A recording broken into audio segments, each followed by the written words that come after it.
Irán tiene una historia, como les decía, en donde la religión siempre ha sido parte de la identidad.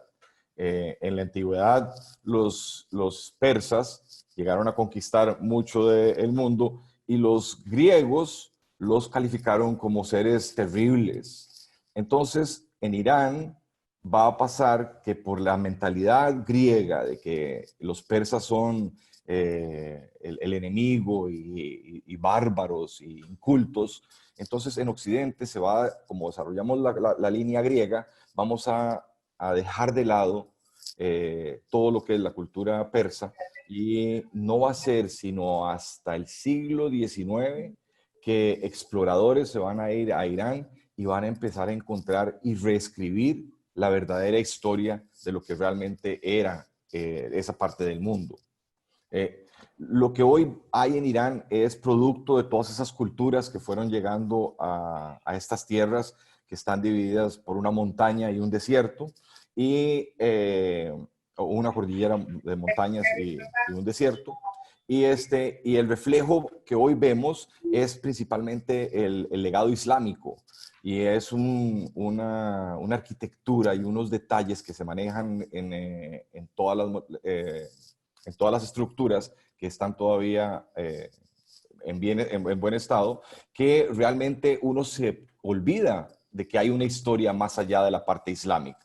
Y lo cierto es que la historia de Irán es sumamente antigua. Para entender un poquito la situación de lo que es Irán hoy en día, antes de llevarlos al pasado, Irán hoy tiene una influencia muy grande tanto hacia el este como al oeste. Y es que desde un principio, en el este y en el oeste, donde está en Irán, van a aparecer las primeras dos grandes civilizaciones de esa zona. En el lado de Irak va a ser la parte de mesopotámica, y en el lado de Pakistán es donde va a desarrollarse la cultura del Indus, que eventualmente es la que va a marcar mucho la división entre Mesopotamia y el Asia Central. Y la razón por que se divide mucho una zona de la otra es un conjunto de montañas que atraviesan el oeste de Irán, que se llaman la cordillera del Zagros, que se origina en un tapón de montañas que pegan en el Cáucaso, ahí donde está Georgia y Azerbaiyán y Armenia.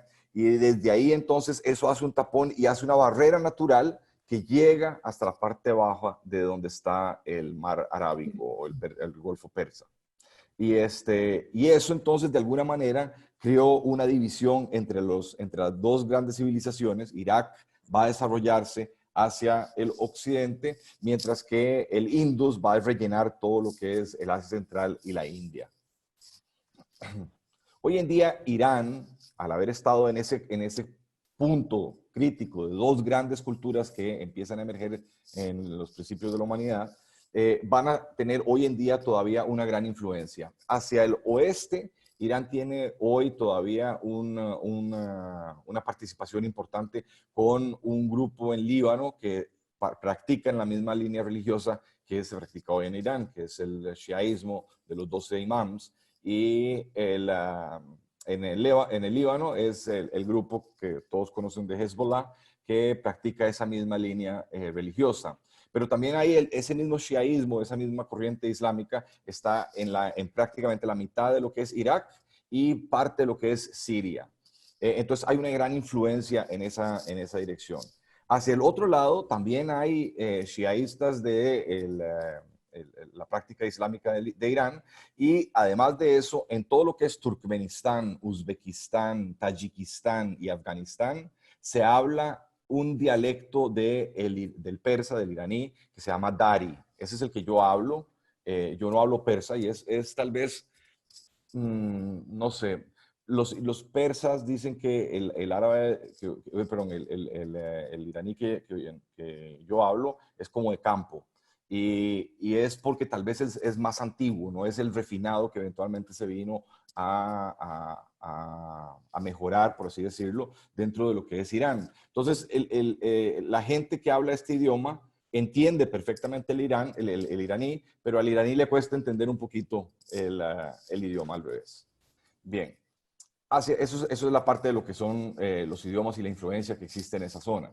En esta parte de acá, y esto en algún momento le perteneció a Irán también, estos países que están entre el Mar Negro y el Caspio, y eventualmente fueron absorbidos por Rusia, y entonces todavía tienen una influencia con Irán que es bastante fuerte, de un legado de su pasado.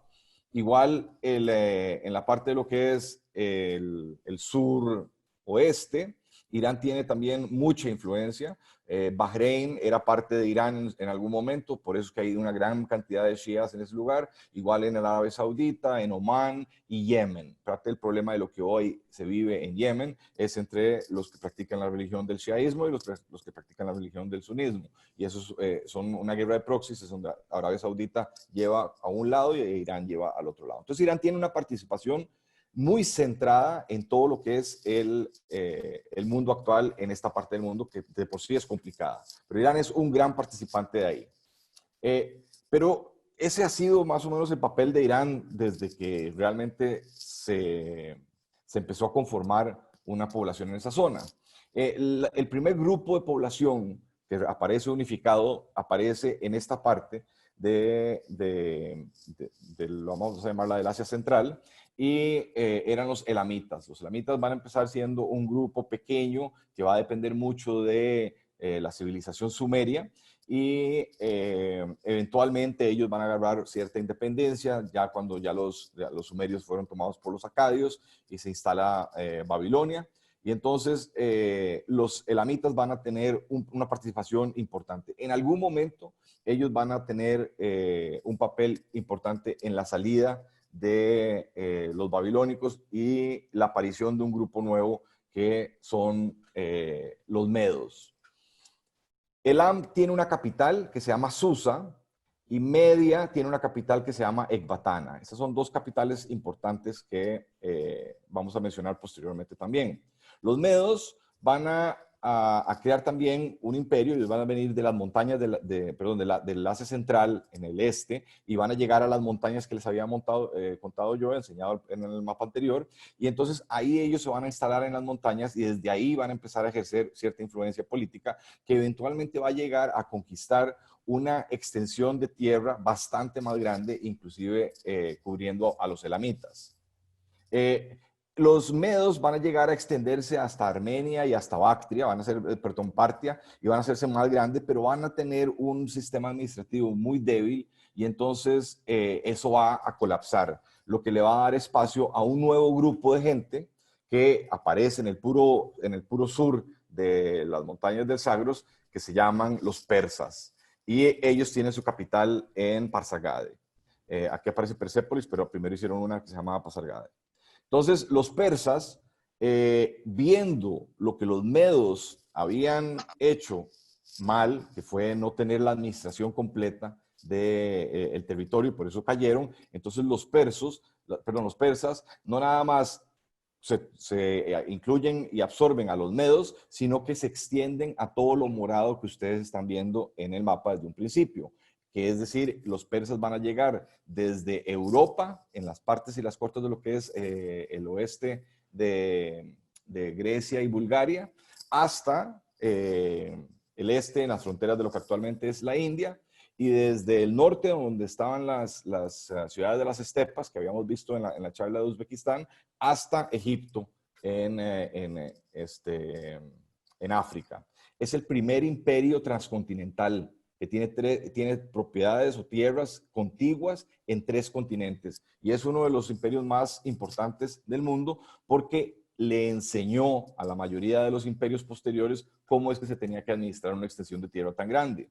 Especialmente en un periodo de tiempo en donde no había absolutamente nada, los medios, la comunicación siempre es muy importante para mantener todo dentro de un solo lugar. Entonces los persas construyen una gran cantidad de vías terrestres en donde ellos van a llevar a primero profesionalizar el ejército y con la construcción de todas esas carreteras empiezan a desarrollar un comercio terrible y tremendo y rico y empieza a llevar cosas de un lado al otro, beneficiando a una gran cantidad de personas, lo cual implica que va a haber una gran cantidad de personas también que van a querer de alguna manera adueñarse de eso. Y entonces los persas va a venir desde Macedonia, desde donde está aquí Europa, hacia el este, las tropas de Alejandro Magno. Y entonces Alejandro Magno, como ya existían carreteras y ya estaba todo muy bien, los persas habían cometido el error de estarse peleando entre los sucesorios de los reyes y entonces estaban bastante más débiles de lo que estuvieron al principio. Y entonces rápidamente Alejandro Magno conquista todo esto que también estamos viendo en morado. Alejandro Magno lo conquistó todo rapidísimo porque ya existían todas las rutas y todas las estructuras para poder mantener un imperio así. El imperio se mantenía como en provincias, en donde muchos de los locales, al rendir pleitesía al nuevo gobernante, seguían administrando sus propios territorios y de esa manera nada más había que controlar a una persona, al rey de cada uno de los lugares, que en esos momentos se llamaba sátrapa, que era como un gobernador. Entonces nada más había que controlar a una persona en lugar de estar controlando a toda una región, porque la región la iba a controlar esa persona. Entonces era una forma administrativa muy sencilla que Alejandro Magno adoptó y entonces llegó y logró conquistar todo eso. Pero Alejandro Magno se muere y a la hora de que él se muere, entonces sus generales se reparten los pedazos y el grueso de lo que ustedes están viendo morado, sin la parte de lo que es Turquía y sin la parte de lo que es Egipto, lo va a agarrar un general que se llama Seleuco y entonces se va a crear el imperio seleucido, pero él va a poner su capital muy cerca de Siria y entonces desatiende el oeste y los partos van a salir de las montañas de las partes altas del Asia Central, ahí en lo que actualmente es Irán, el este de Irán, noreste de Irán, y entonces ellos van a quebrar, por así decir, la hegemonía helenística y van a instalar un nuevo sistema o un nuevo imperio que se van a llamar los partos y van a estar durante 400 años, 4 siglos, administrando y controlando esta parte.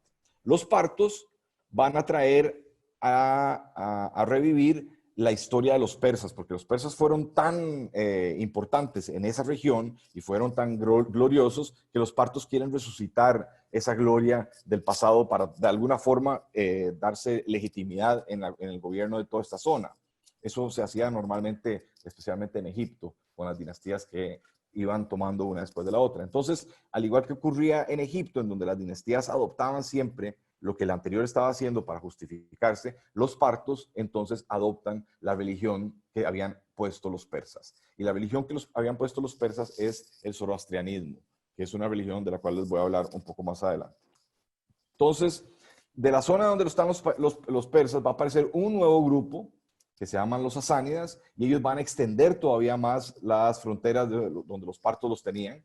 Y eso va a estar bastante sólido hasta que en el siglo VII de Arabia va a empezar a llegar una nueva corriente que van a ser los califatos y en cuestión de muy poco tiempo van a islamizar y van a imponer el Islam como la religión oficial de toda la zona morada también que están viendo. La zona morada, acuérdense que como desde un principio los persas hicieron carreteras, era rapidísimo llegar de un lado a otro, relativamente para los tiempos, entonces las conquistas resultaban bastante rápidas. Entonces Alejandro Magno lo conquistó muy rápido e igualmente los árabes cuando llegan, pues se montan también en la carreta y entonces conquistan las mismas extensiones relativamente rápido. En cuestión de 100 años, los omeyas llegaron a conquistar esto y además todo el norte de África. La cosa es que en el periodo islámico van a haber diferentes califatos, primero el Omeya, que acabo de mencionar, que la capital estaba en Damasco, pero luego viene el Abbasid, que la capital va a estar en Bagdad, y luego vienen los mongoles, que van a venir del Asia Central, en la parte norte, entre el mar Caspio y los Himalayas, y por ahí van a venir los mongoles y entonces van a desestabilizar completamente la zona y van a instalar una serie de emiratos o canatos, y este se llama el periodo de los ilcanatos, en donde van a haber diferentes autonomías o reyes que van a gobernar en las diferentes zonas. Hasta que en el siglo XVI aparece un grupo de gente que va a instalar lo que se llama la dinastía Safavid y de nuevo más o menos va a gobernar la zona que tenían los partos, pero en esta ocasión no van a resucitar la religión la religión zoroastriana, sino que van a adoptar una nueva versión del Islam. No el Islam que se practicaba hasta ese momento en toda esa zona, que se llamaba el sunismo, sino una nueva versión que es la del shiaísmo. Y más adelante también les voy a explicar de qué se trata eso. En el periodo de los safavids, más o menos por ahí del siglo XVII, ¿sí? Los rusos ya habían ya estaban en un imperio, ya Pedro el Grande estaba unificando todo lo que era el Cáucaso y la parte tártara y lo que es Rusia, y entonces estaba bajando entre el Mar Negro y el Caspio, y le quitó y estaba avanzando directamente hacia territorio iraní, lo que actualmente es Irán, pero territorio safavid, la dinastía safavid, y entonces llegan a un acuerdo y Rusia se queda con todo lo que está entre los dos mares, mientras que el Imperio Otomano hace una línea divisoria también, y entonces entre las tres potencias de ese momento, que es el Imperio Otomano, el Imperio Ruso y la dinastía safavid, llegan a un acuerdo y marcan esa línea, que prácticamente es una línea paralela a las montañas del Zagros, pero en la parte plana del otro lado. Es decir, después del siglo XVIII, cuando ya se cae la dinastía safavid, van a haber una sucesión de dinastías. Primero la dinastía Zend, va a durar 50 años, y luego viene la dinastía Qajar, que dura unos 150 años, y luego viene la dinastía Pahlavi, que es la última y que nada más tuvo dos reyes, primero el Reza Pahlavi y luego Mohammed Reza Pahlavi. Y el primero fue destronado para darle posición al segundo. Entonces, las últimas dinastías realmente caen oportunísticamente en el lugar, pero no tienen ningún arraigo, y por eso es que nunca logran realmente hacer ninguna de las grandezas que las anteriores. Si sobreponemos el mapa geográfico sobre ese círculo último que les acabo de enseñar de las últimas dinastías, ustedes van a ver que la línea que yo les había marcado desde un principio, que es la frontera, ustedes están viendo ahí, está la montaña, que es la parte café, entonces la línea está al otro lado de las montañas que están café, pero si retomamos la historia y vemos lo que es Irán actualmente, vamos a ver que los elamitas nacieron en este lado, los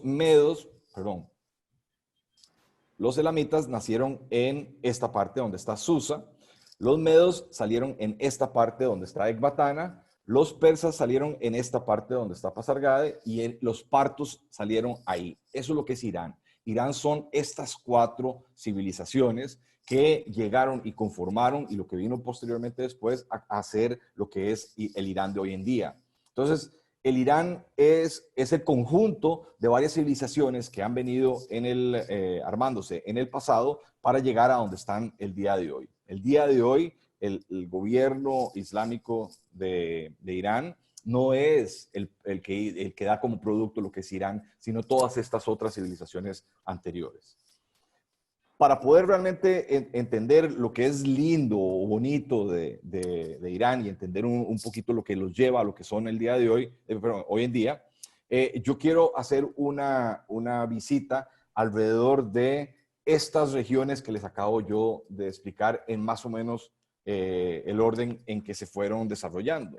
Entonces, la primera capital que se dio fue la capital de Elam, que era Susa, y que también fue utilizada por los aqueménides, que son los persas, como una de sus capitales, porque era tan grande el imperio de los persas que tenían una capital de donde ellos eran originalmente, Pasargade, que luego se va a pasar a Persépolis. Utilizan una capital en Susa para ciertos tiempos del año, utilizan la capital de los medos en Ecbatana, y utilizan Babilonia también como una capital, y se están moviendo durante todo el año entre sus cuatro capitales. Aquello fue una locura, pero permitió darle una cohesión a todo lo que fue el imperio persa en su momento. Para llegar a Ahvaz, que es donde está la capital elamita, hay que tomar un vuelo de 1 hora desde Teherán, y aún así hay que tomar un carro por 115 kilómetros para llegar a donde estaba realmente Susa. Esto lo estoy trayendo aquí por el valor histórico, pero realmente no es un lugar al que un turista normal, fuera de un enamorado de la historia como yo, puede o quisiera ir. Porque cuando Alejandro Magno llegó a esta capital aquemenida y iba en camino a destruir a los persas, la destruyó completamente al punto en donde no quedó absolutamente nada. Y esto es lo que hay de la gran ciudad de Susa. Lo que sí se encontró en la ciudad de Susa fue una piedra. En las excavaciones de principios del siglo XX se encontró una piedra que vino a cambiar completamente o a mejorar o a complementar mejor la historia de la humanidad, porque es aquí en donde aparece el Código de Hammurabi, la gran piedra que está expuesta en el museo, eh, está en el Louvre. Ajá. Entonces, el Código de Hammurabi es una piedra que fue escrita en Babilonia, pero cuando los elamitas estuvieron peleando y en algún momento lograron llegar inclusive hasta Babilonia, apoyando a los sirios, ellos roban cosas de Babilonia y se las llevan a su capital. Y entonces aquí terminó esa piedra que hoy es famosa y que está en el Museo del Louvre. Pero no hay absolutamente nada. Ya que está uno en esa zona, si uno quisiera ir ahí, pues en la ciudad, en el pueblito, es una pequeña ciudad realmente, en donde está el punto de partida y llegada a esta zona, está la tumba de Daniel, que fue mencionado en la Biblia y que es profeta tanto para el cristianismo, el judaísmo como el islam. Y de acuerdo a las versiones de la Biblia, podemos interpretar que Daniel vivió en tiempos de Ciro el Grande, que fue cuando fue y liberó a Babilonia liberó a todos los judíos que estaban en cautiverio en Babilonia bajo los babilonios. Lo que para mí realmente vale la pena de ir en esta zona es este lugar que se llama Shokhasanbil. Y Shokhasanbil es lo que es una sigurata. Esto se llama una sigurata, esto es patrimonio de la UNESCO. Y es de todas las siguratas que yo he visto en Irak o en Siria, en una parte en el norte, esta es la mejor preservada que yo he visto en mi vida. Y esto es precursor a las historias que nosotros conocemos en la Biblia de la Torre de Babel. Las torres de esta zona del mundo, lo que eran plataformas sobrepuestas, y estas plataformas sobrepuestas llegaban a alturas superiores. Aquí nada más hay 2 plataformas de las 5 que en algún momento estuvieron en este mismo lugar. Bien, moviéndonos a la siguiente zona, que es donde está la capital de los medos, que es Ecbatana. Esto está a 5 horas por carretera de Teherán. Está en las montañas. Es un lugar bastante agradable y por eso es que en el verano, que es muy caliente, la capital se trasladaba a esta zona, la capital de los persas se trasladaba a parte de las montañas.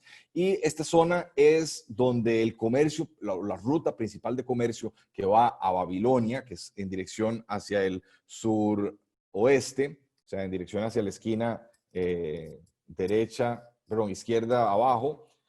Ahí esto se convierte en una de las ramas principales de la ruta de la seda, pero que desde antes de que empezara la ruta de la seda, que la ruta de la seda empieza en el siglo I de nuestra era, antes de que la ruta de la seda propiamente empezara conectada a China, ya hay una gran cantidad de comercio que está pasando de un lado al otro, y como hay una montaña que divide los territorios, este es el punto de partida, y entonces Ecbatana se convierte bastante, se vuelve muy rica.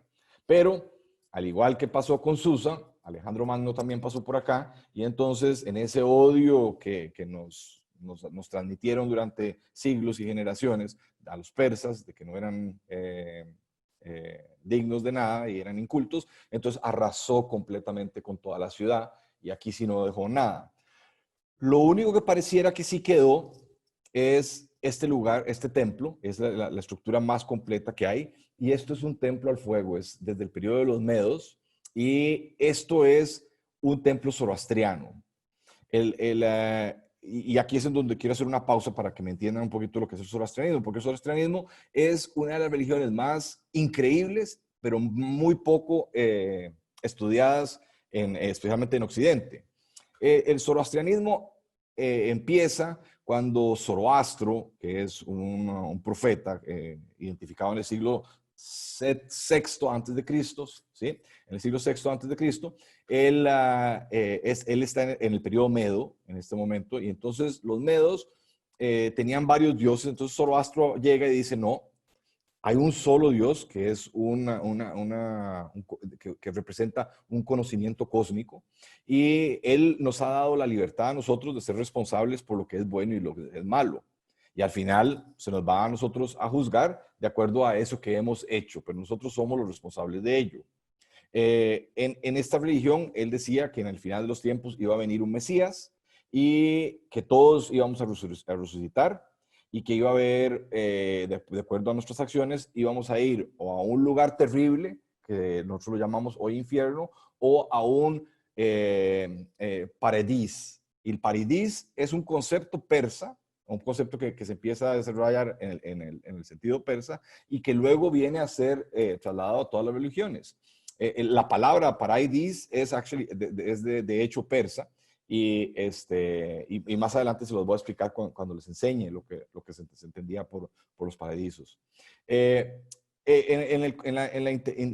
la visión de Zoroastro, él consideraba que había un Dios, y este Dios no era como nos lo pensaban, lo presentaban anteriormente, especialmente como lo vemos en el Antiguo Testamento, en donde es un Dios fuerte y ¿verdad? Muy, muy duro. Aquí no, él pensaba que esta sabiduría realmente era como un padre, y entonces era un ser omnipotente, pero bondadoso, amoroso y misericordioso, como realmente es un padre con un hijo. Y que la forma de lograr el mejor acercamiento a ese conocimiento es tener buenos pensamientos, decir buenas cosas y obrar bien. Y si ustedes se dan cuenta, todo lo que les acabo de decir no dista mucho de las religiones como las predican hoy en día, o la forma en la que están escritas hoy en día. Pero esto es del siglo VI antes de Cristo. Y es más, esto que nosotros llamamos hoy zoroastrianismo tenía los sacerdotes, y estos sacerdotes se dedicaban a ofrendar a este gran Dios que no tenía imágenes, y se le ofrendaba el fuego, y era sagrado el agua, la tierra y el viento. Entonces, más adelante les voy a explicar cómo era que los enterraban, pero estos individuos que actuaban en estas ceremonias, en estos templos de fuego, a ellos se les llamaba magos. Ese es el título que se les daba a los sacerdotes. Entonces, cuando llegan los griegos y oyen la palabra mago, que es un mago, y los ven jugando con fuego o haciendo cosas con fuego, empieza el concepto de que el mago es aquel que hace cosas ilusorias, o que trata de hacer cosas que no son, que trascienden lo visualmente aceptable. Entonces, eso por un lado, del concepto de lo que nosotros entendemos hoy por mago. Pero realmente lo interesante de todo esto es que cuando ustedes leen los primeros capítulos de los evangelios, principalmente el de Mateo y el de Marcos, y ustedes ven que habla de los sabios de Oriente, en algún momento esos sabios de Oriente, que ahora es como los llamamos acá, les llamábamos los Reyes Magos. Y si ustedes unen las dos terminologías que la iglesia ha dado para eso, estos sabios de Oriente, mago, en un periodo en donde la religión más importante en esa parte de la montaña para allá era esta, dice mucho de la influencia que el zoroastrianismo ya de por sí tiene en la religión cristiana. Pero eso es increíble porque la mayoría de la gente ni siquiera sabe de esto. Porque nosotros hemos, desde tiempos griegos, como les decía, puesto en un lugar de satánico, demónico, a la gente que viene ahí, que hoy en día nos seguimos cegando de las posibilidades culturales que tienen este lugar por razones políticas presentes. Entonces, el enseñar Irana, como se los estoy tratando de explicar a ustedes, de una forma en donde ustedes vayan entendiendo qué es lo que está pasando acá, también ayuda a entender de la belleza que es poder ir a ver a un lugar como este. Cerca de Ecbatana hay un pase, ahí como les explicaba yo, que conectaba la parte de Mesopotamia con esta zona, y en ese camino, tanto Darío como Jerjes escribieron en Elamita lo que correspondía a los territorios, pero eso es la parte de lo que es visualmente ahí. Siguiendo entonces con la historia cronológica, nos toca entonces ir a Shiraz. Shiraz es una de mis ciudades favoritas. La capital, Pasargade, y posteriormente Persépolis, están muy cerca de de Shiraz. Entonces, ayuda a ver una combinación de la parte iraní como de la parte también persa, la parte de cuando aquella parte era persa. En este lugar fue la capital de la dinastía Zend, que fue la que vino justo después de la Safavid. Entonces hay ciertos desarrollos arquitectónicos en la ciudad interesantes que vale la pena explorar. La ciudad está a 1 hora en vuelo desde Teherán. Hay gente que lo hace por carretera. Personalmente, si algo van a hacer por carretera, es la ruta que les voy a enseñar posteriormente. Entonces, aquí, para ahorrar tiempo, lo más fácil es tomar un vuelo. Y de las primeras cosas que quiero enseñarles en Shiraz es el complejo de Shah Cheragh.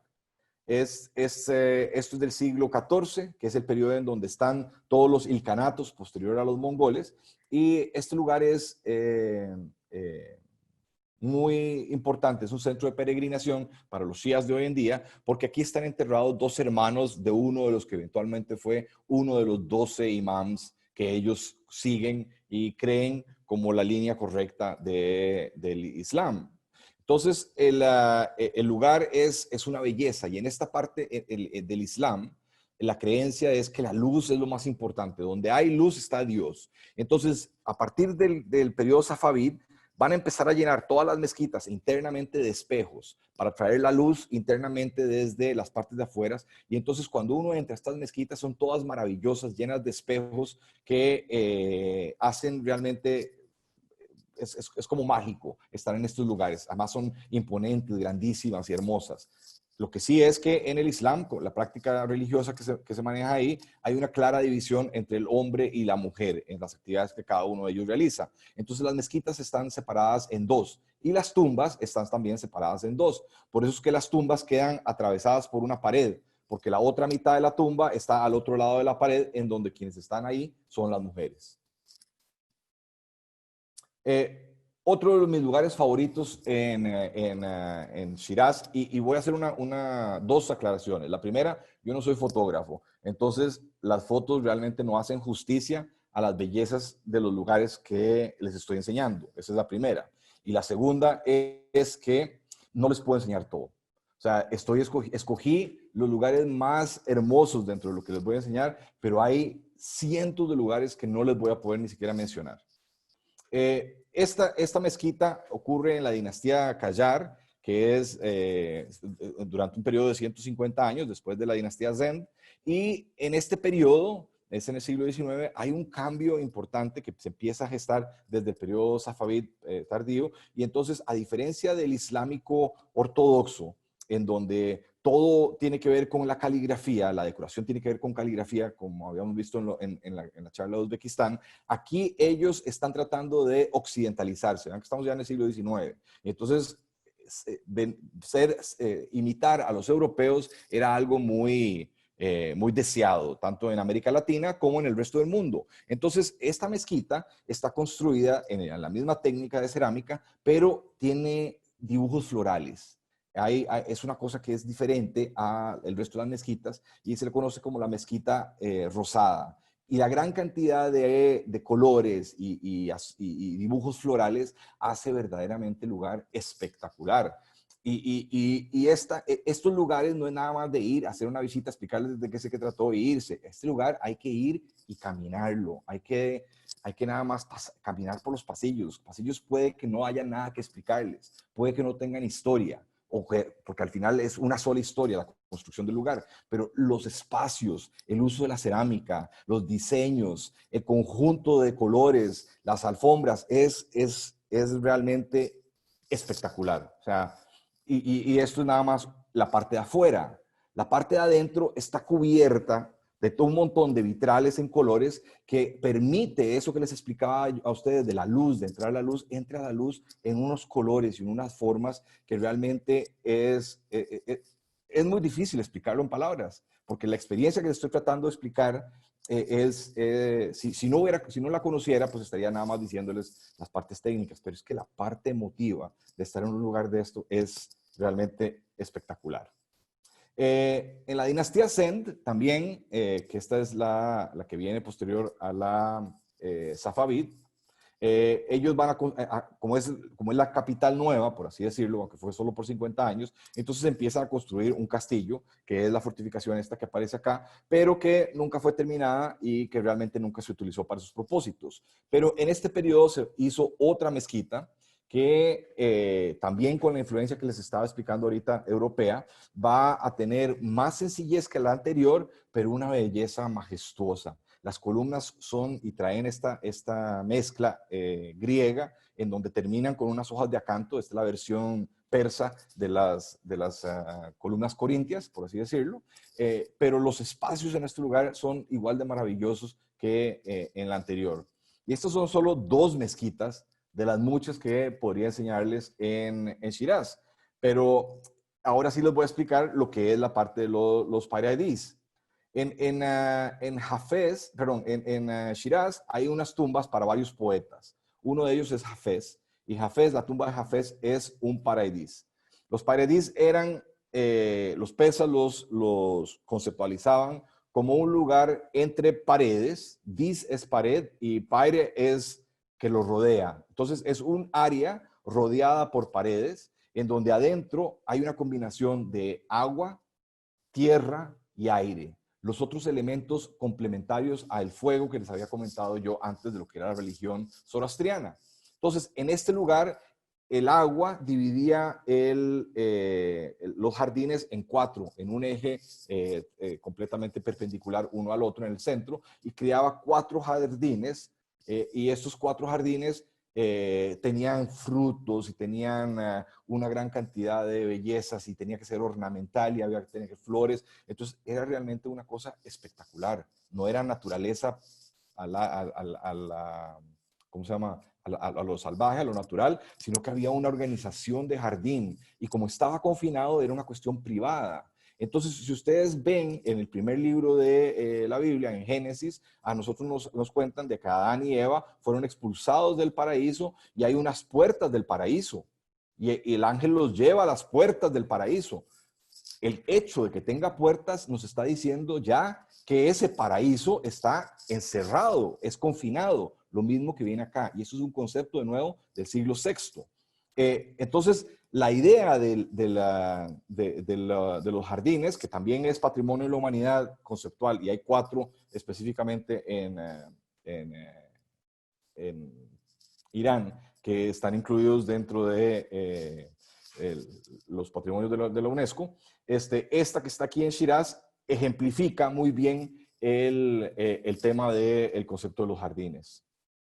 Y bueno, para hablar entonces ya propiamente de lo que son los persas, hay que salir de Shiraz y la primera capital, Pasargade, también fue arrasada por Alejandro Magno y queda muy poco, si no es que nada, de ella. Y únicamente la primera tumba que ustedes vieron, en donde estaba yo en la fotografía, esa se considera que es la tumba de Ciro el Grande, y Alejandro Magno perdonó por ser un gran libertador. Este sí fue una persona que respetaban. Entonces a ese, digamos, no le hicieron nada, pero a los demás todo lo terminó destruyendo. Aún así, por el valor cultural, este también es patrimonio de la UNESCO. Pero después de que Ciro y Cambeses primero y Ciro después, vivieron en este lugar, Darío construye Persépolis. Persépolis es espectacular y aunque fue también destruido por Alejandro Magno, la majestuosidad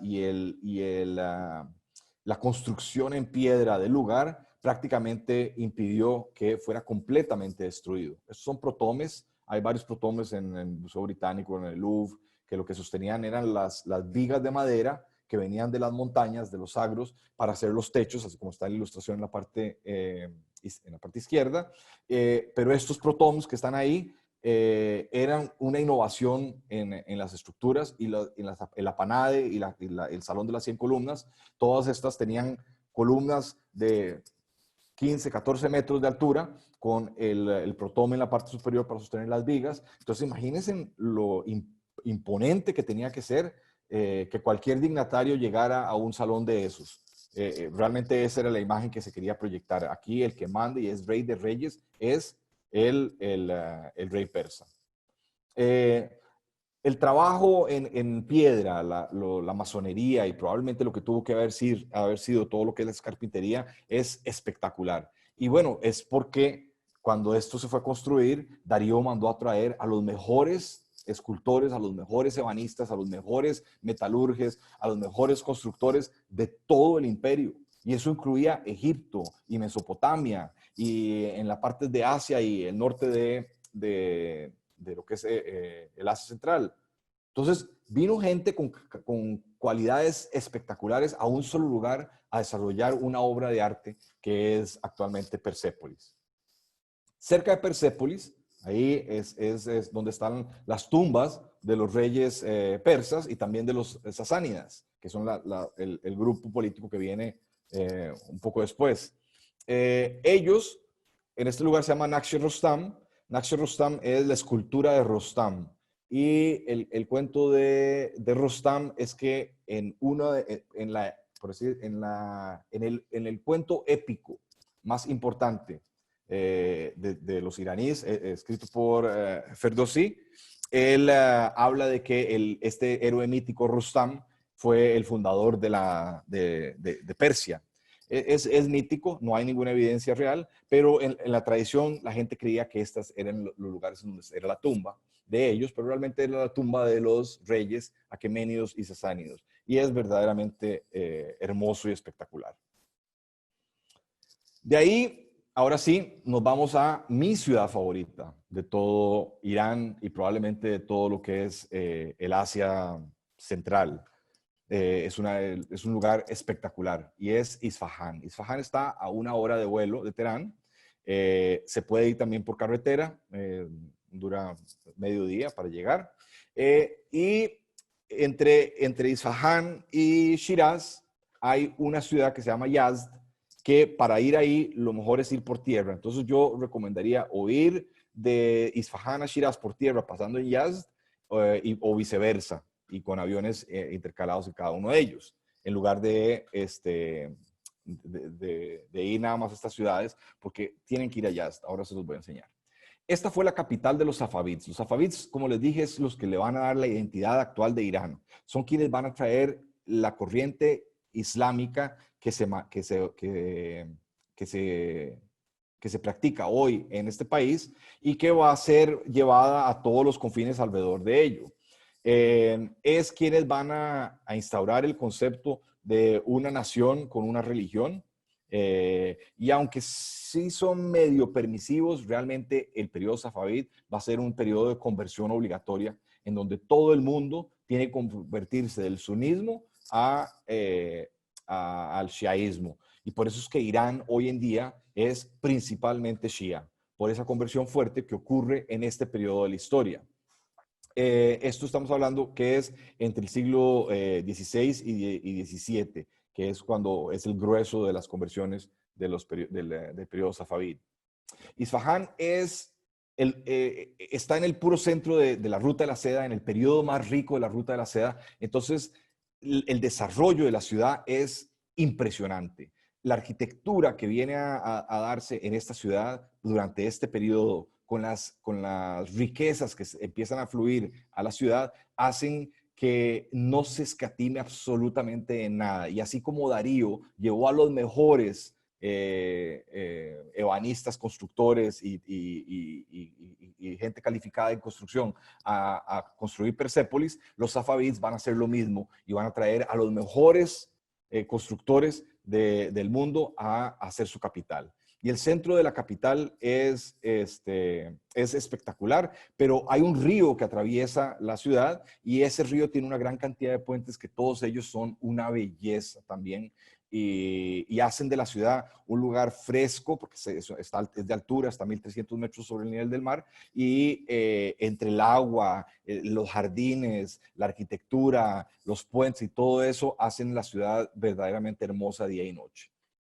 Como la Ruta de la Seda hace de este lugar bastante rico, el comercio va a empezar a fluir en esta zona y entonces van a empezar a ver caravanserías, y esta es una caravansería que se convirtió en hotel y para mí es el mejor hotel de todo Irán. Es una belleza de hotel Los cuartos son cada uno de los aposentos de la caravansería en su momento, por donde pasaban las caravanas con productos de un lado al otro en la ruta de la seda. Y bueno, el lugar es un reflejo de la belleza de ese momento. Eh, el que haya venido y ha habido tanto flujo de comercio trae muchas cualidades, tanto desde el punto de vista artístico como desde el punto de vista intelectual. Entonces, el desarrollo que va a empezar a ver y la riqueza cultural que se va a dar acá va a ser enorme, porque inclusive cristianos van a empezar a fluir en estas zonas y entonces van a construir también unas iglesias que son verdaderamente majestuosas. Las iglesias que hay acá, que ahora les voy a enseñar una, que son principalmente por los armenios que están huyendo de las invasiones rusas. Y bueno, el desarrollo propiamente de cada uno de los detalles tecnológicos y artísticos hacen que Isfahán sea realmente un lugar en el que uno tiene que llegar a quedarse varios días para poder realmente admirar, apreciar y caminar esta ciudad tan hermosa. No puedo más que enseñarles un poco lo que es, pero voy a entrar de lleno entonces a el primer lugar que les quiero enseñar, y es la plaza de Naxche Jahan. Esta ciudad es una de las ciudades en el mundo que tiene más patrimonio de la humanidad. O sea, hay tanto que se quiere preservar que prácticamente la ciudad tiene monumentos por todo lado. Y eso es muy típico en Irán. Irán tiene gran cantidad de monumentos patrimoniales por las bellezas increíbles que tiene. La plaza de Naxche Jahan, Naxche habíamos dicho que es escultura, Jahan en este momento significa mundo, entonces esto es la escultura del mundo. Y es una plaza que es, de nuevo, otro paraíso. ¿Sí? El agua atraviesa en un eje perpendicular, dividiendo un gran jardín, una gran plaza en 4 grandes zonas verdes y con 4 grandes estructuras en cada uno de sus extremos. En el extremo izquierdo hay un palacio, en el fondo está el mercado, a mano derecha hay una mezquita y yo estoy parado aquí tomando esta fotografía desde otra mezquita. Nada más les voy a hablar un poquito cada uno. El Palacio de Ali Capú, nada más les voy a hablar de un salón, y es el Salón de la Música. El Salón de la Música es una cosa espectacular, porque para poder llegar a los niveles acústicos del lugar, se les ocurrió a los arquitectos troquelar de las paredes los instrumentos y entonces crean estas cavidades que lo que hacen es perfeccionar la acústica del lugar, pero hacen una belleza espectacularmente bello realmente. El salón en donde cada uno de los diferentes huequitos que hay son o una citara o una arpa o una flauta o una guitarra o un diferente instrumento. En el del fondo que les había enseñado es el mercado. Este es el mercado más largo del mundo. Tiene 2 kilómetros entre esta entrada y la entrada al otro lado o salida a la mezquita, que ahora les voy a enseñar.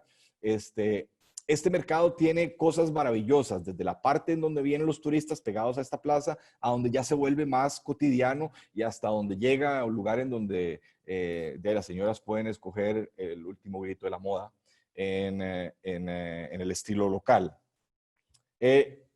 La mezquita que está enfrente del palacio es la mezquita privada del Shah para su harem. Y entonces, si ustedes notan, no tiene minareta, porque era únicamente para las concubinas del rey. Pero está hecha en una delicadez y con un detalle, bañada en oro, en 2 pisos, espectacular. O sea, es entrar en este lugar con la acústica que tiene, los colores que entran por la luz, el resplandeciente de los dorados y la luz, es espectacular. Es realmente un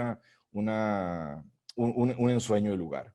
Y luego, desde donde yo estaba tomando la foto, es la mezquita del Shah, que ahora se llama la mezquita del Imam, después de que ya no hay Shahs, y es la mezquita pública. Esta es la mezquita que realmente va a ser la mezquita que se le va a abrir a la gente, la otra es la parte privada, pero no voy a entrar en esta porque quiero entrar a otra mezquita más adelante. Este es el palacio de Sheikh el Sotoun.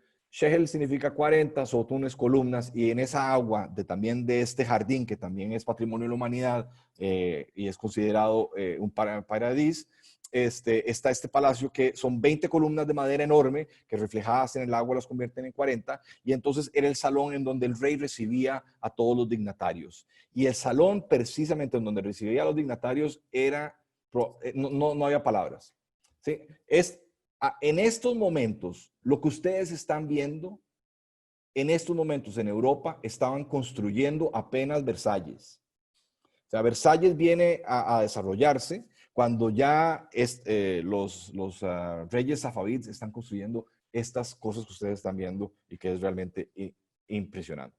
La mezquita que les quiero enseñar, que también es patrimonio de la UNESCO, es la mezquita de los Viernes, la mezquita Jama, y fue empezada a construir desde el califato Omeya, el que les había explicado que al puro inicio de los califatos en el siglo VII, y que todos quienes fueron eventualmente llegando a esta zona fueron construyendo más y agregándole más y agregándole más hasta construir un laberinto de pasillos y sitios de oración con tragaluces en piedra y ladrillo que es increíble. Y además la gente va a la mezquita a rezar. Entonces el turista que realmente no va a rezar tal vez, pero que va a conocer, se encuentra en unas zonas completamente vacías, pero realmente espectaculares. En este lugar hay escuelas, esta es una madraza, hay hospital, es un complejo enorme y es verdaderamente hermoso. Como eso si todo lo que les había enseñado ya no fuera suficiente, el río por sí mismo es un lugar maravilloso. Los puentes son todos de diferentes periodos, muchos del periodo safavid, pero es el lugar ideal en donde todas las tardes llegan la gente de Isfahán a pasar su rato después del día de trabajo. No importa el día de la semana, siempre hay personas en ese lugar tomándose fotografías, descansando, viendo, y el lugar es realmente espectacular. Es un parque con un río que le pase a uno a los lados o por debajo de los pies, y realmente, de verdad, yo me quedaría en Isfahán 15 días, nada más explorando lo que hay alrededor de la ciudad y en la ciudad, y disfrutando un poquito de la comida y del lugar, que bueno, no les puedo hablar de todo, ni siquiera voy a mencionarles nada de la comida, que es deliciosa, pero es realmente un lugar hermosísimo. El río realmente divide la ciudad en dos. En el margen del oeste es en donde está todo lo que les acabo de enseñar, y es donde está prácticamente la parte vieja de la ciudad. Y en el otro margen es la parte nueva, y en esa parte nueva es donde se van a ubicar quienes están huyendo de los agresores en Armenia y en todo eso, por cuando los rusos van a invadir esa zona, muchos se van para acá, y entonces varios cristianos se asientan en Irán, y esto es el Bank, que es la Catedral del Santísimo Salvador, y es, como ustedes están viendo, es otro gran espectáculo, como muchos de los que hay en esta ciudad. El estado de preservación es espectacular, y nada más caminar por la iglesia. No hay servicios en esta iglesia propiamente que estoy tomando fotografías, hay otras que sí están activas, pero esta propiamente es un museo. Y bueno, las razones son más que obvias, es maravilloso. Les comentaba que entre Isfahán y Shiraz, en el medio del desierto, hay una ciudad interesantísima que se llama Yazd. Está a 450 kilómetros de Shiraz y a 300 kilómetros de Isfahán. O sea, se toma media mañana para ir y luego al día después se va medio camino. Pero hay cosas que ver en el camino. Entonces, además de que el lugar es espectacular, uno puede realmente aprovechar la ida hasta ese lugar. Este fue uno de los centros principales del zoroastrianismo desde el siglo III, en el periodo de los partos, en el periodo de los sasánidas, y toda la ciudad es patrimonio de la UNESCO. Fíjense que cada lugar a los que he ido, todos la UNESCO ha determinado que son importantes de preservar para la humanidad. Y es que de verdad no hay forma de perderse. Irán es maravilloso. Marco Polo, cuando atraviesa esta zona, habla de Yazd y dice de que para llegar a Yazd tiene uno que caminar por el desierto 7 días. Y es que Yazd está en el medio del desierto. Yazd es una ciudad hecha en barro, Y llama mucho la atención estas torres que ustedes están viendo, pero es que esas torres son un ingenio que fue diseñado en el siglo XIII y que todavía hoy en día se sigue utilizando. Y básicamente es como esto es plano y la ciudad va creciendo, cada vez cuesta más que la ventilación llegue a las casas. Entonces se construyen estas torres de ladrillo en donde tienen estas rendijas que van completamente alrededor de la torre, y entonces el viento cuando va por encima de las casas, necesariamente, no importa de dónde venga el viento, va a chocar con la torre y va a canalizar esas brisas directamente hacia abajo. Entonces son unas chimeneas al revés. En lugar de sacar de la casa para afuera, lo que hacen es traer de afuera hacia adentro, y entonces crea unos ambientes muchísimo más frescos en un lugar tan cálido como este. Y es que en el desierto el mantener la humedad es muy importante. Entonces el agua es también sumamente importante, y para este lugar no tiene agua, entonces el agua había que llevarla o traerla de los lugares en donde hubiera ese recurso. Y una vez que se encontraba un pozo de agua, pues había que ventilarlo, porque entonces de lo contrario, pues había que primero taparlo porque se ensuciaba los animales y moscos y todo lo demás, y entonces para que no se creara un vaho por la evaporación del desierto, se creaban estas torres de enfriamiento, y entonces mantenía los lugares muy frescos. El sistema en sí es patrimonio de la humanidad y se llama los sistemas de Canats. Lo que se hacía era, en la montaña se creaba un pozo que llegaba hasta donde estaba el manto freático, y entonces se seguía el manto freático construyéndolo en intervalos, haciéndole huecos para hacer un túnel hacia abajo y llevar el agua desde donde se había encontrado verticalmente y con un ángulo hacia abajo a la zona en donde se tenía que llevar. Si lo vemos desde arriba, esto sería el sistema de huecos que hay. Este no es en Irán, esto es en Afganistán, en un proyecto en el que yo trabajé, pero que también, como era parte de la influencia de Irán, es el mismo sistema que funciona y está actualmente también funcionando en Irán. Este sistema de canales, les digo, es patrimonio de la UNESCO, y es impresionante los kilómetros que se llevaba el agua de ciertos lugares. En lugar, los romanos las tiraban por arriba, ellos los tiraban por abajo, con la grandísima ventaja de que la de arriba uno podía tumbarla y entonces se cortaba el agua a la ciudad, o un terremoto, y había estos túneles le daban cierta seguridad, y los accesos que se habían hecho para poder hacer estos huecos servían para darle mantenimiento regularmente a estos túneles. Entonces es un sistema que hoy en día, 25 siglos después, sigue funcionando. Es algo espectacular. Y a cualquier lugar a donde uno vaya en esta zona del desierto, en los diferentes pueblos que uno va a atravesar, se va a encontrar con el mismo sistema de fuentes o de pozos, con estos sistemas de enfriamiento. En Yazd, la mezquita del Viernes, nuevamente, el Jema, fue construida en el periodo del Ilkhanato, entre los siglos XII y XIV, y es un espectáculo porque trae todo lo que en Uzbekistán se venía desarrollando en ese momento, la cerámica que eventualmente nosotros la conocimos como el azulejo, empieza a entrar en este periodo histórico, y aquí hay una mezquita de ese periodo que es hermosísima, hermosísima, hermosísima. También es conocida como una mezquita azul. Hay muchas mezquitas azules en el mundo, en Turquía, pero aquí específicamente en Irán hay varias.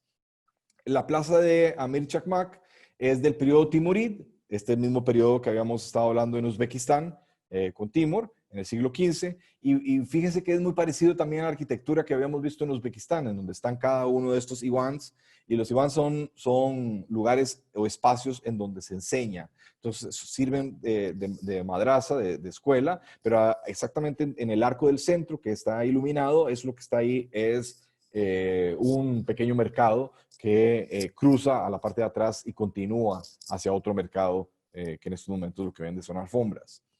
En esta plaza, que es prácticamente el centro de la ciudad, se practican en un gimnasio antiguo una práctica que se llama el Pahlevani. El lugar se llama Surjané. Surjané es un gimnasio, y el Pahlevani es un ejercicio que se viene practicando desde los ejércitos de los persas, en donde hacen diferentes ejercicios calisténicos con estos grandes tumbos de madera, y hacen otros tipos de pruebas y todo. Uno puede visitarlos, es algo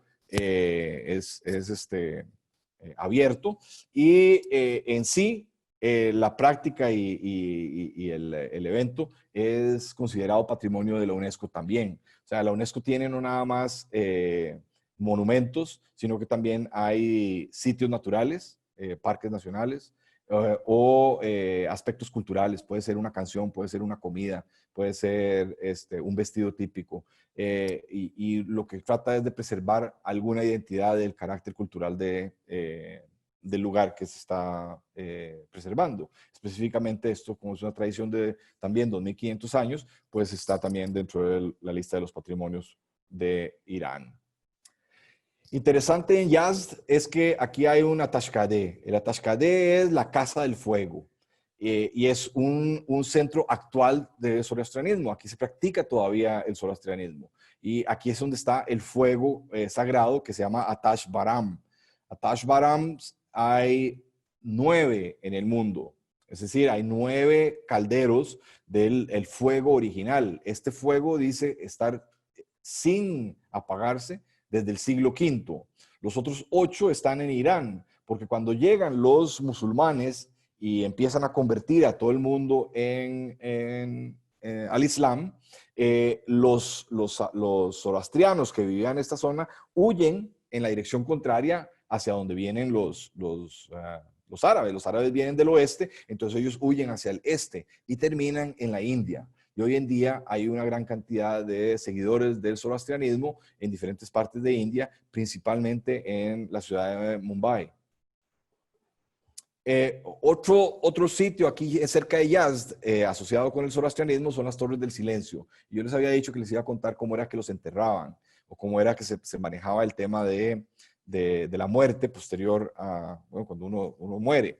Y es que como la tierra es sagrada, el fuego es sagrada, el agua es sagrada y el viento es sagrado, entonces no hay forma de poder ni cremar, ni enterrar, ni nada. Entonces, en estos círculos que ustedes están viendo, colocaban a los muertos para que los animales llegaran y se los comieran, y ya cuando los huesos estaban blancos, los metían en ese circulito que estaba ahí en el centro. Para eso había toda una ceremonia, entonces hay unos templos en donde se hacían todas las limpiezas y todas las preparaciones del cuerpo antes de llevarlos a las Torres del Silencio o dagmas y se ponía en práctica el movimiento de que los buitres llegaran, se comieran al individuo hasta que quedara en blanco. Este lugar estuvo en funcionamiento hasta hace 50, 60 años. Y la razón principal por la que se justificó cerrarlo no fue por un carácter político, sino porque la ciudad ya está ahí. Si ustedes pueden ver en la foto de la mano derecha, donde estoy yo, en la parte de atrás, ahí atrás ya se ve parte de la ciudad, los edificios. Bueno, esto estaba en el desierto, pero la ciudad ya ha ido creciendo y entonces ya prácticamente una cosa se va pegando a la otra, más o menos como ha pasado con las pirámides en Egipto. Entonces, esto ya dejó de utilizarse y es una tristeza, aunque en Mumbai todavía las Torres del Silencio, aunque están en el medio de la ciudad, todavía siguen siendo utilizadas. El camino de un lado al otro es maravilloso. El desierto iraní es algo que uno tiene que ver porque es diferente al desierto que uno se puede imaginar de la arena fina del Sahara, sino que es nada más una zona árida, es rocosa, todavía no es tan viejo y entonces la erosión no ha llegado al punto de pulverizar la arena como sí va a ocurrir un poquito más hacia el este. El desierto en sí son extensiones largas en donde no vive absolutamente nadie y como les había comentado, Marco Polo decía que de un lado a otro podían pasar 7 días, ¿verdad? Sin encontrarse nada. Después se fueron construyendo poblados, pero estos poblados fueron o abandonados o ahí siguen tímidamente y todos tienen algún tipo de vestigio de lo que fueron las rutas que cruzaron el desierto. Siguen apareciendo las mismas estructuras estos son los pozos de agua con unas versiones distintas de las torres, un poco más estilizadas, pero sigue apareciendo lo mismo. Hay un lugar ahí de camino que se llama Haranak y es un pueblo que fue abandonado. Entonces hoy, aunque este no es patrimonio de la humanidad, están tratando de hacerlo patrimonio de la humanidad, uno camina por la ciudad y no vive absolutamente nadie. No hay nadie. La ciudad fue completamente abandonada a principios del siglo XX, después de cientos de años de ser ocupada, y es verdaderamente increíble, se siente uno realmente como en una película en donde uno va caminando, no hay una sola persona, todo está visiblemente en estado de conservación intermedio y todo tiene algún tipo de magia en los lugares que están ahí presentados y expuestos. Es verdaderamente impresionante. Me muevo entonces ahora a la parte, la frontera entre Irán y céntricamente con Turquía y Armenia y Azerbaiyán. Y esta zona de la que estoy ahorita por mencionarle es en la parte alta de las montañas del Zagros y es una ciudad que se llama Tabriz. Tabriz fue la capital de la dinastía Qajar antes de la última dinastía Pahlavi y es una ciudad que desgraciadamente por su ubicación también ha sufrido una gran cantidad de terremotos. Estas montañas son bastante nuevas y entonces constantemente están ocurriendo terremotos en esta zona y a lo largo de la historia han ocurrido y por lo tanto han destruido mucho de lo que en algún momento se construyó aquí. La ciudad es verdaderamente hermosa, la altura le permite tener un clima muy bonito y entonces todo el año hay un clima bastante bueno. El Arc de Tabriz es del periodo de los Ilkhanatos del siglo XIV. Igual no se pudo terminar por dos razones. Hubo una de las fallas de los terremotos, ustedes pueden ver las grietas que tiene la estructura, pero también nunca fue terminada cuando murió el Khan de la zona y no hubo recursos para continuarlo porque iba a ser una estructura demasiado grande.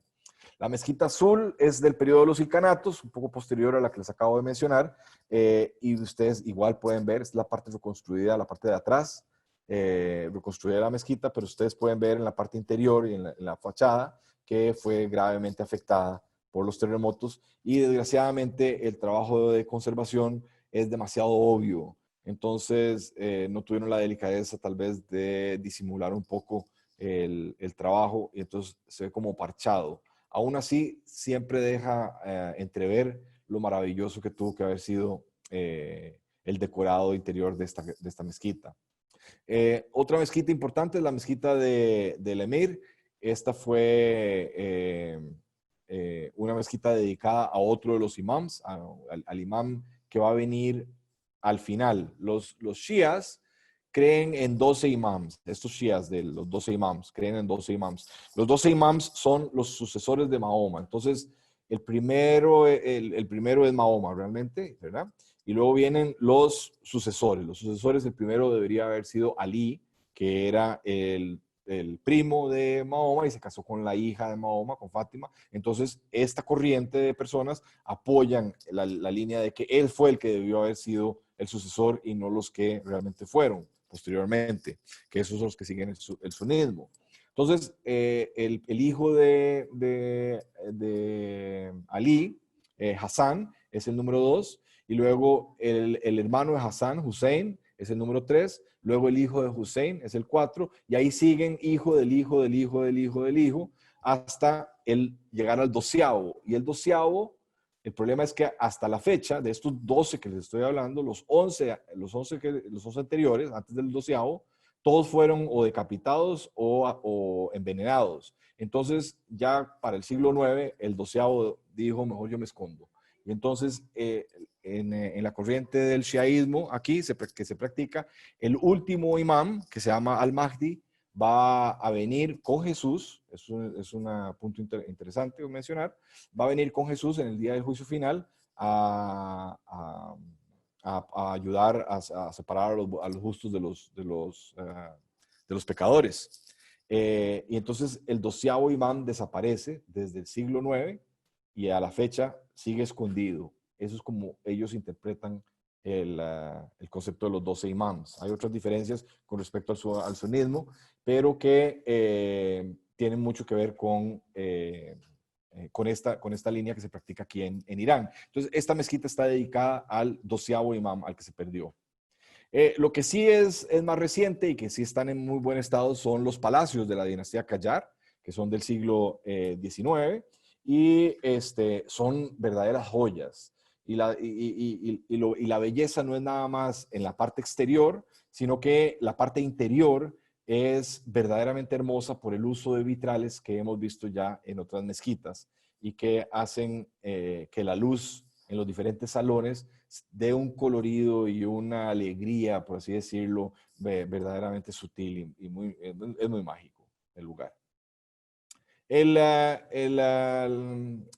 Los armenios, obviamente, esta zona hay más armenios que cualquier lugar de Irán, por estar cerca de la frontera, y como habíamos dicho, ellos habían huido cuando los rusos llegan acá. Posteriormente hay otra migración a principios del siglo XX, y con la conversión de la zona al comunismo. Entonces hay diferentes iglesias armenias en esta zona. Pero la joya del lugar, que también es patrimonio de la humanidad, como en todas las ciudades a las que lo llevaba uno, es el Bazar de Tabriz. El Bazar es uno de los bazares más hermosos del mundo. Es, en mi opinión, más hermoso que el de Estambul.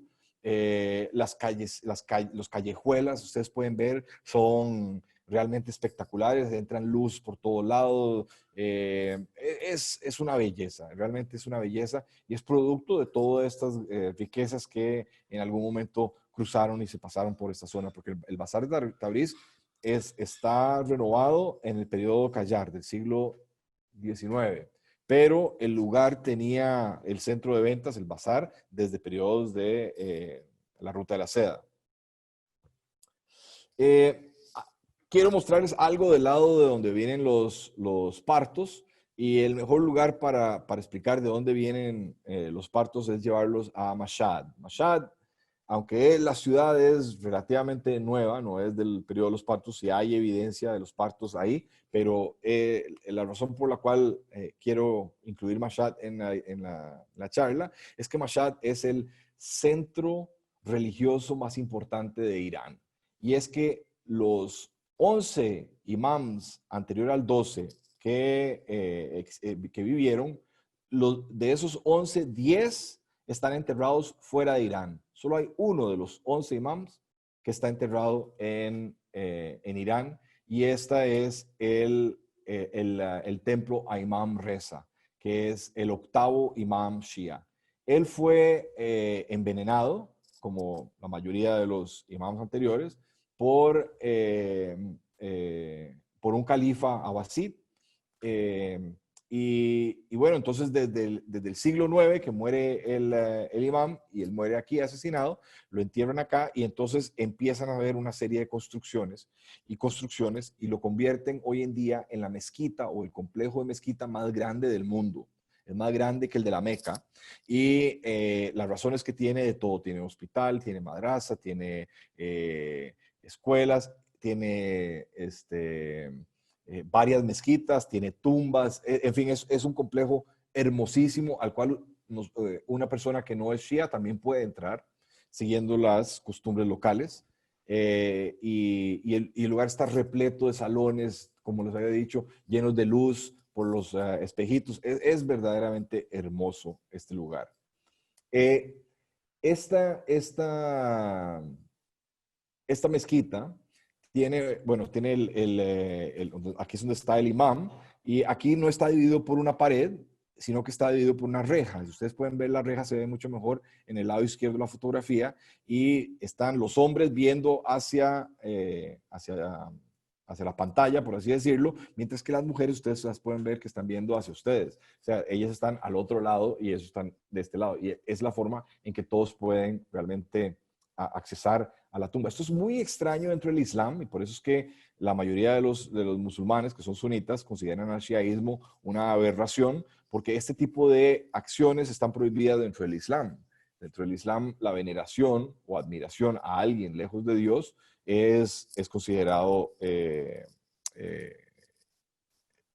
contrarios a los lineamientos establecidos en un principio. Entonces, esto es particularmente interesante.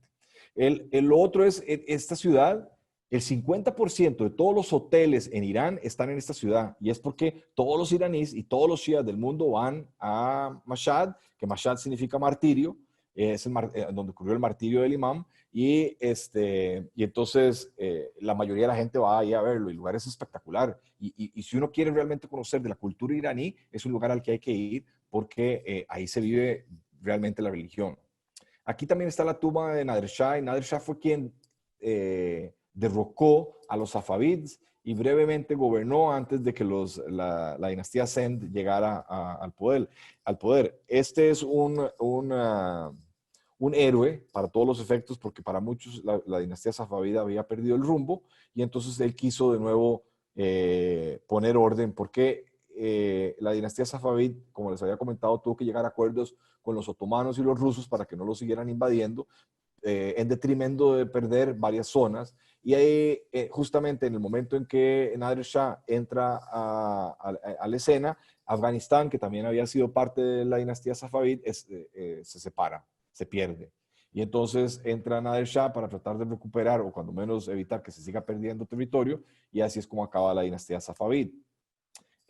Aquí está la tumba de Ferdowsi, que les había mencionado antes, que fue quien escribió el libro de los reyes, Shahnameh, y él es quien había hablado de Rostam como el líder mítico de la historia de construcción de la historia persa.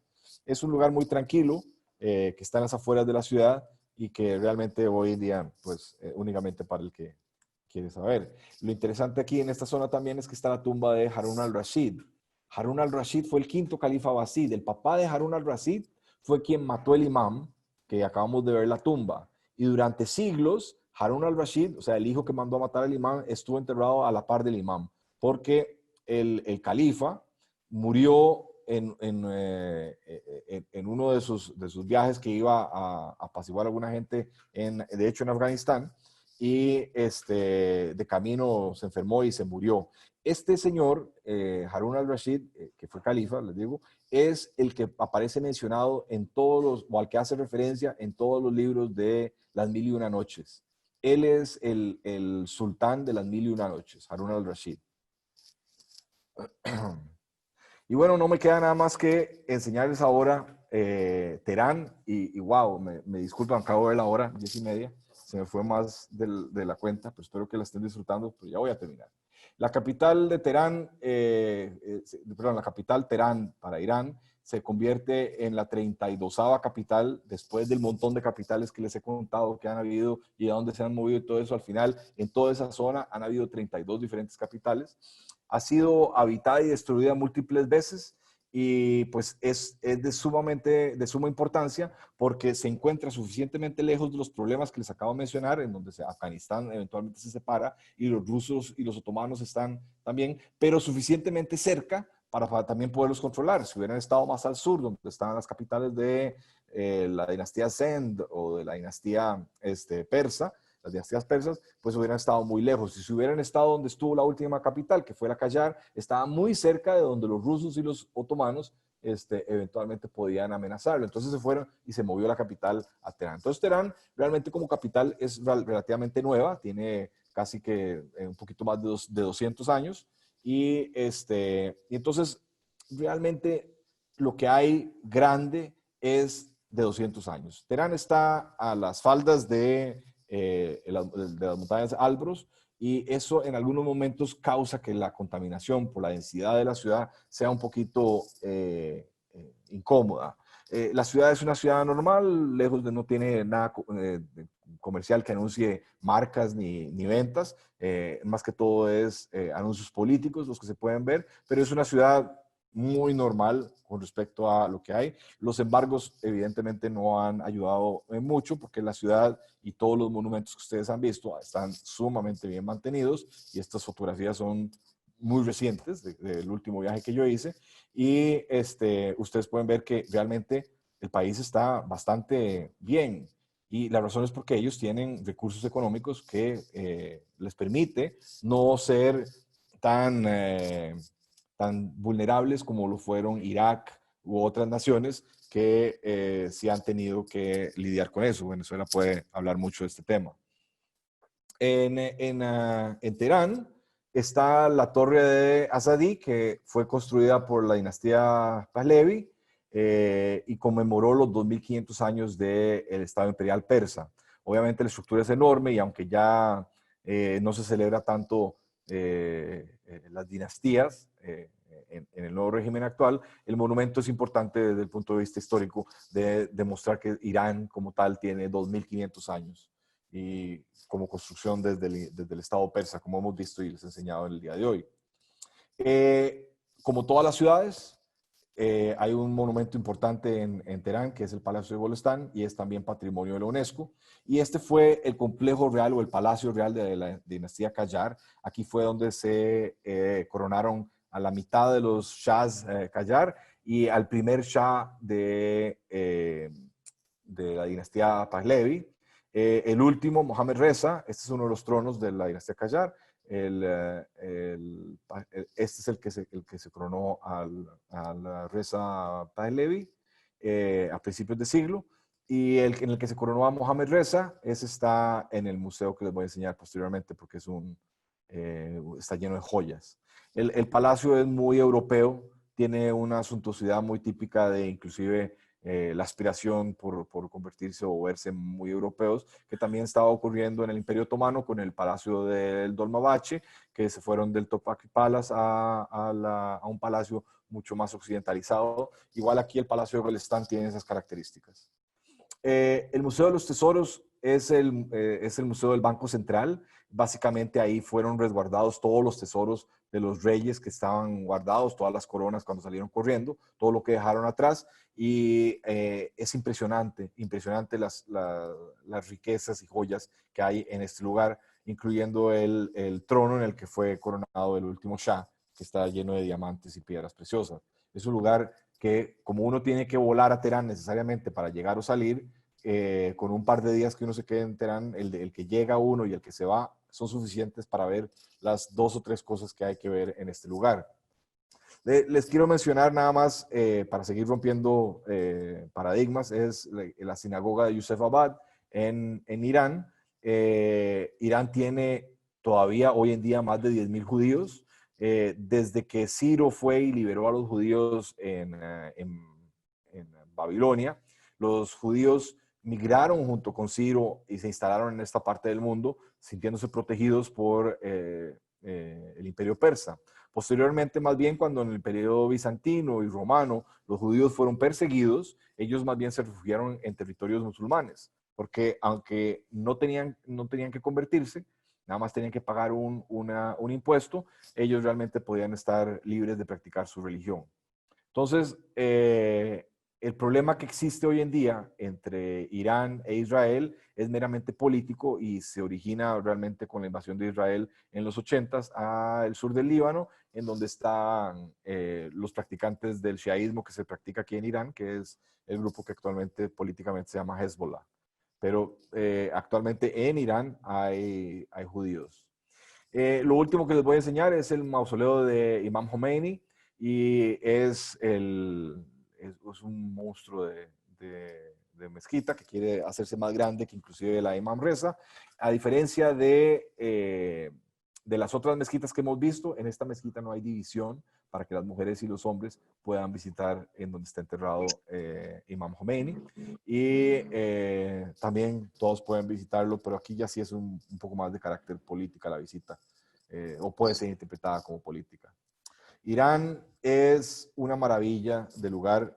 Yo los motivaría a que le enseñen a la gente las bellezas que realmente hay por descubrir en este lugar. Hay muchas formas de combinar un viaje a Irán, pero como ustedes pueden ver, Irán por sí mismo es un lugar en el que uno puede ir y pasar semanas y no cansarse.